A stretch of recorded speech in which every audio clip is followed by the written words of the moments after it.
Et on aborde désormais ce camouflet pour le président de la République. Sa loi pour interdire les réseaux sociaux aux moins de 15 ans a été censurée par le Conseil constitutionnel. On ne s'y attendait pas vraiment, pour tout vous dire. Alors, pourquoi les sages ont censuré cette loi? C'est assez intéressant de lire les raisons.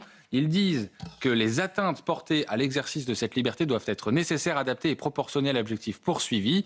Et ils estiment donc qu'il y a une atteinte à la liberté d'expression. Alors ça, franchement, on ne l'avait pas forcément vu venir.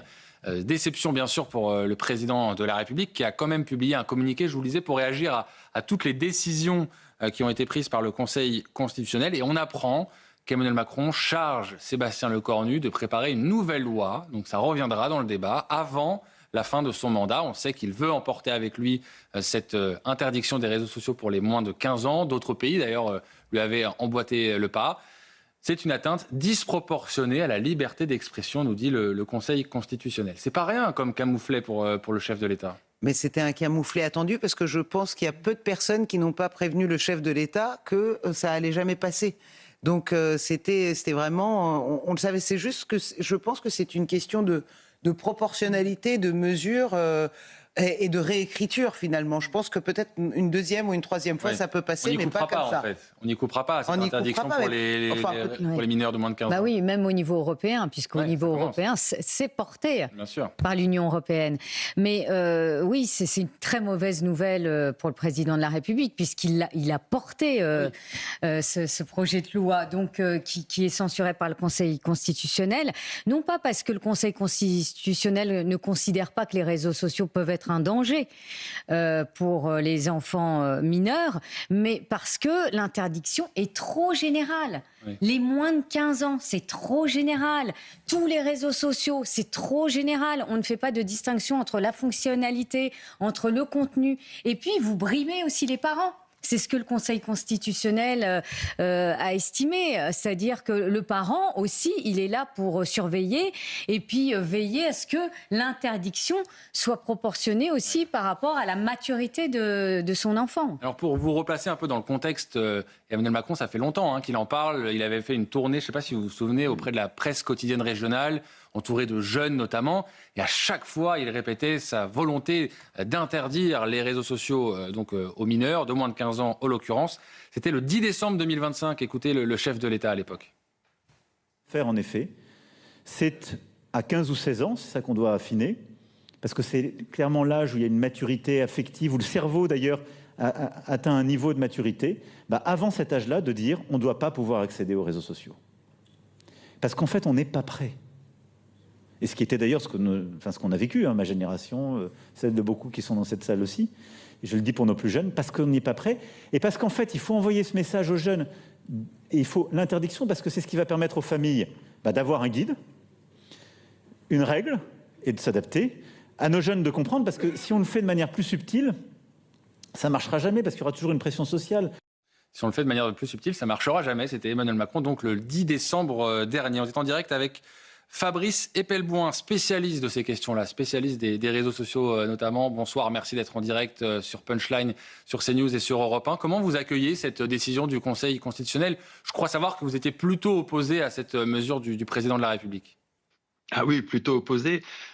C'était une mesure qui était très clairement liberticide, ce que le Conseil constitutionnel a rappelé, non seulement sur la liberté d'expression, mais également sur le droit à la vie privée, qui sont deux libertés qui sont en train de s'effriter et qui, ces dernières années, ont vraiment beaucoup souffert.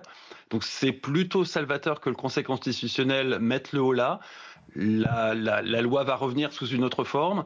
Je note aussi que le Conseil constitutionnel a insisté sur le fait que les parents avaient un rôle à prendre. Et ce rôle à prendre, il s'appelle les filtres parentaux, qu'on peut installer aussi bien sur l'ordinateur familial, sur l'ordinateur qu'on confie à un enfant ou sur son smartphone. Et là-dessus, il y a vraiment une place des parents à retrouver dans leur autorité parentale vis-à-vis des enfants et vis-à-vis de leur accès à l'information.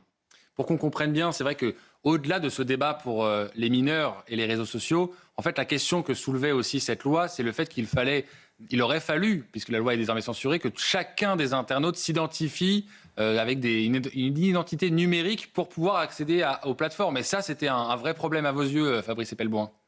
Alors c'est un vrai problème parce que ça n'aura échappé à personne. Les fuites d'informations aujourd'hui sont légion et les tiers de confiance qui étaient censés assurer l'intermédiation entre les réseaux sociaux et vous, de façon à ce que vous confiez votre identité à un tiers de confiance pour que celui-ci assure aux réseaux sociaux que vous êtes bien majeur, ça aurait donné lieu à un nombre de fuites absolument considérable. Vous imaginez bien que dans la mesure où le fisc n'est pas capable de gérer vos identités, de gérer vos données personnelles, dans la mesure où la NTS, qui gère l'identité des Français, n'est pas capable de gérer l'identité sans les faire fuiter, ces tiers de confiance auraient fait exactement la même chose. Ça aurait donné lieu à un nombre de fuites d'informations personnelles considérable et ça aurait aggravé la situation qui est déjà assez catastrophique. Le Conseil constitutionnel qui parle d'atteinte disproportionnée à la liberté d'expression, c'est pas rien quand même dans une décision.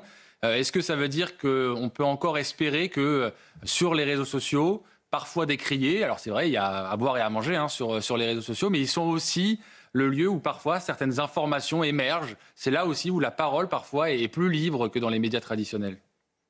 Alors c'est un autre problème qui ne concerne pas cette loi, ça c'est le DSA, dont le principe en matière de régulation de la liberté d'expression, dans la mesure où l'État, conformément aux droits de l'homme, ne peut pas censurer une parole qui n'est pas manifestement illégale, c'est de déléguer cette capacité de censure à des associations censées être indépendantes, mais qui malgré tout sont financées par l'État, qui elles vont signaler les contenus indésirables auprès des plateformes, qui vont s'exécuter et les éliminer dans la mesure où elles risquent des amendes absolument considérables. Donc on est déjà dans un régime qui a porté atteinte de façon très lourde à la liberté d'expression. Ce régime, c'est le DSA.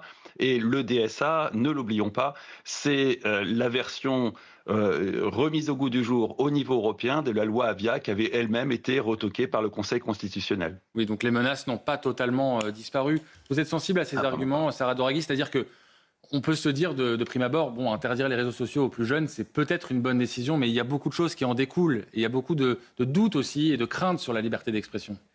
Je comprends les deux, évidemment. On n'a pas envie qu'on nous retire le téléphone portable des mains. On est ado, c'est sympathique, on a envie de discuter avec les copains, etc. Alors, je pense que l'interdiction au lycée est toujours en vigueur. Ça n'a pas... L'interdiction du téléphone. Du téléphone, lycée, oui, exactement, des smartphones. En revanche, je pense que ce qui était visé, c'est...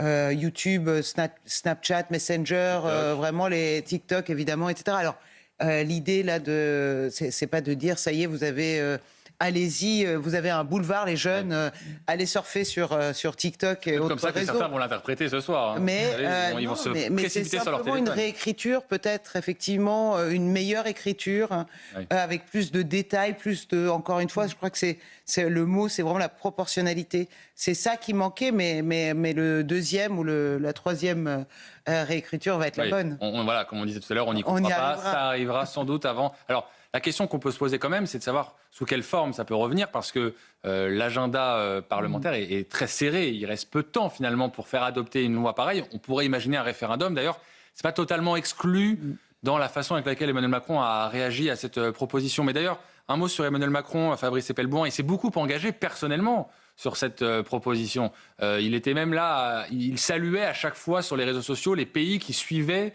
cette mesure. C'est quand même un coup d'arrêt pour lui, c'est un camouflet, mine de rien, pour le chef de l'État. Il en est même arrivé à saluer la décision du Vietnam. On fait mieux en termes de démocratie. Ouais. Donc oui, c'est un camouflet. Je pense que le Vietnam n'aura aucune difficulté, étant donné le régime du Vietnam, à faire passer ce genre de loi. À nous, il subsiste encore quelques bribes de démocratie qui nous empêchent de basculer dans ce type de contrôle de l'information de la part de l'État. On a cependant, j'insiste, déjà un très net recul ces dernières années, notamment du fait du DSA, avec une censure qui est bel et bien établie sur les réseaux sociaux, énormément de contenus qui sont censurés.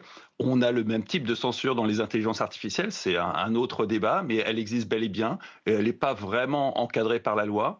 On a un recul clair et net des libertés numériques, et ce depuis bien avant qu'Emmanuel Macron arrive au pouvoir, mais ça s'est considérablement accéléré ces dernières années. Oui, ça arrive dans un contexte, vous avez raison de le rappeler, le DSA, l'interdiction pour les mineurs, et puis plus généralement aussi la volonté sans doute d'une partie de l'espace politique de restreindre la liberté d'expression.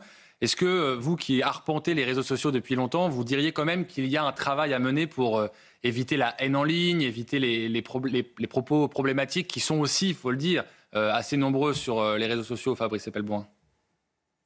Je crois que la démocratie française est basée sur un socle de valeurs qui s'appelle les droits de l'homme.